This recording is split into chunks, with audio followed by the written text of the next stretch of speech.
Australia has a problem. What do you think of when I say Gold Coast?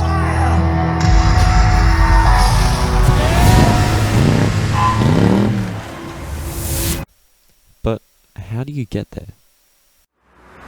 When many of you think of the Gold Coast, you think of the beaches, the sport. How many of you think about how you're supposed to get around? Because for most people, this is the only option. Not long ago, this was all green space.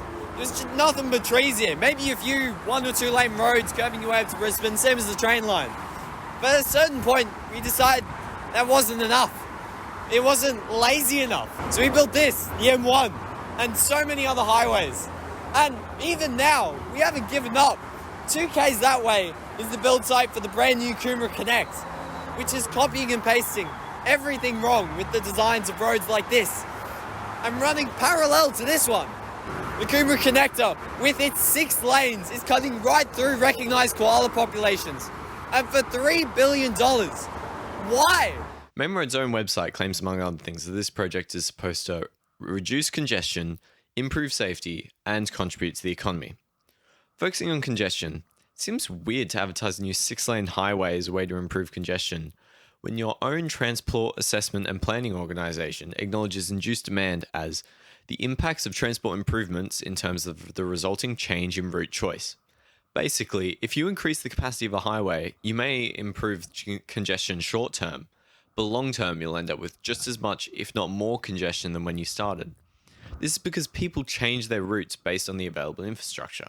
People don't drive on the highway because it's their favourite form of transport. They drive on there because it's the fastest, most convenient, and sometimes the only way to get somewhere. The only way to truly improve congestion is to provide more alternatives to driving.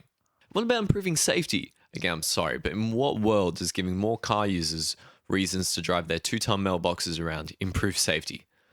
Motor vehicles are proven to be the most dangerous way to travel by a substantial margin, but not just to those inside the cars. They make everything around them more dangerous. The average person is not an expert driver, and this is made worse when impaired or fatigued drivers are put behind the wheel every day due to a lack of other options, especially when public transport does not go door to door and still requires some amount of car travel. It also dramatically decreases safety for the Gold Coast non-human residents. Animals like koalas and kangaroos are forced into unsafe and urban areas every day. A loss of habitat and increased noise and air pollution affects the quality of life of all things in the area, humans and animals alike. The third claim is that it will contribute to the economy, but again, motor vehicles are proven to take away from local economies by distancing the customers' spending from their place of residence.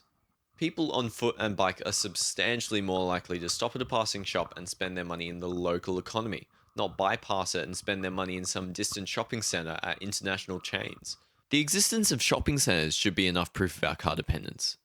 They're literally walkable neighbourhoods you need to drive to. I don't think anyone in Cavill Avenue is suggesting we let cars in to improve shop sales. We know it doesn't work, so why are we trying to build it? Looking at the current Coomera Connect build site is devastating to see what used to be luscious green space just flattened for this construction. But what's even more confusing is what's already right next to it.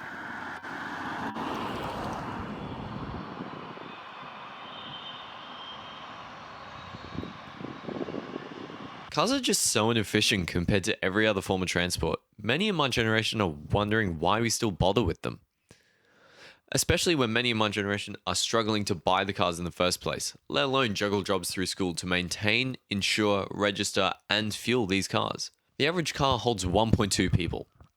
Every full train of commuters travelling to Brisbane every morning equates to a shocking 650 cars taken off the M1.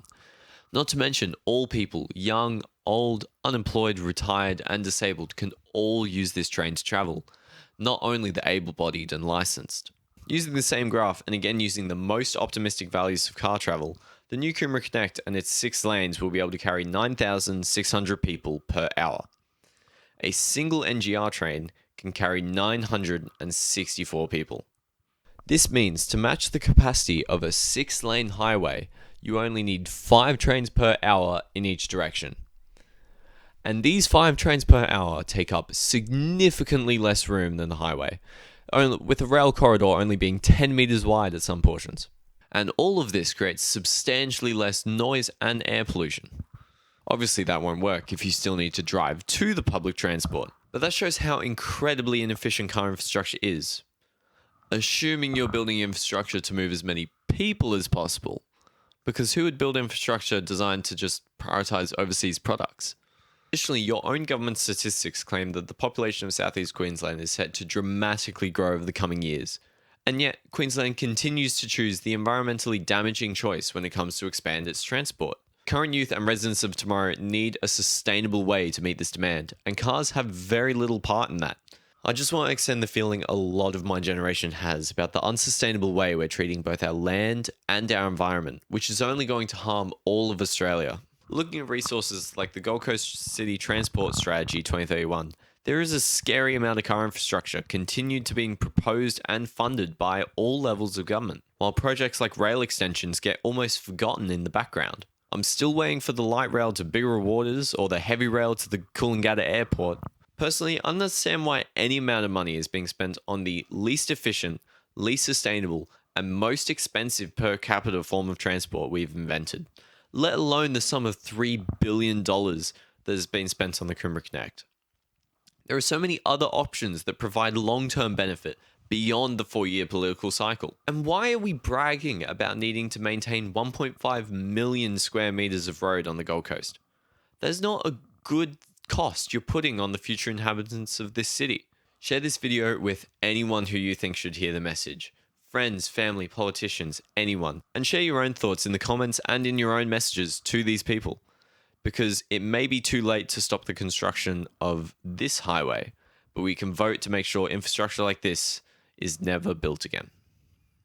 Alright, I'll leave it here with some of the animations I've made to demonstrate how dumb cars are and how the Gold Coast could look if they added more trains. Thank you.